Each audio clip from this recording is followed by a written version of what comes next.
నా కట్టు బొట్టుని చూసి వెకిలి నవ్వులు నవ్వుకున్న తమన్నా కాజల్ అంటూ ఫైర్ అవుతూ వచ్చింది ఉపాసన కొనితెల. ముసలితనం కట్టుకున్న చీరలో కాదు, మీలా సగం బట్టలతో నేను తిరగడం లేదు. ఒకసారి మేకప్ తీసి చూడండి, మీరు ముసలి వాళ్ళలో నేను ముసలి వాళ్ళలో అంటూ ఉపాసన కొనితెల ఫైర్ అవ్వడమే కాకుండా ఒక ఎమోషనల్ వీడియోని షేర్ చేసుకుంటూ వచ్చింది. ఉపాసన కొనితెల ఎప్పుడు సాంప్రదాయంగా అచ్చమైన ఆడపడుచులా ఎలాంటి ఫంక్షన్ అయినా ఈవెంట్ కన్నా హాజరవుతూ ఉంటుంది. ఎంత పెద్దింటి అమ్మాయో ఎంత సాంప్రదాయంగా అణిగి మణిగి ఉంటుంది. వివరాల్లోకి వెళ్తే అంబానీ ఇంట పెళ్ళైన సంగతి తెలిసిందే. ఈ పెళ్లికి బాలీవుడ్, టాలీవుడ్, కోలీవుడ్ అని తేడా లేకుండా అందరూ విచ్చేశారు. ఎవరి స్టేటస్కి ఎవరు తగ్గట్టు ఎవరికి నచ్చినట్టు వాళ్ళు రెడీ అయ్యి విచ్చేశారు.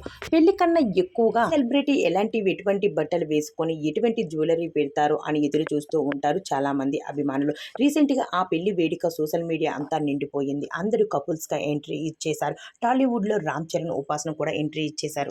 ఉపాసన మీద చాలా కాంట్రవర్సీలు వచ్చాయి, కానీ అవన్నీ పక్కన పెట్టి ముందుకు సాగిపోయింది. రీసెంట్గా తమన్నా వెకిలి నవ్వుపై సోషల్ మీడియా బాగా వైరల్గా మారింది.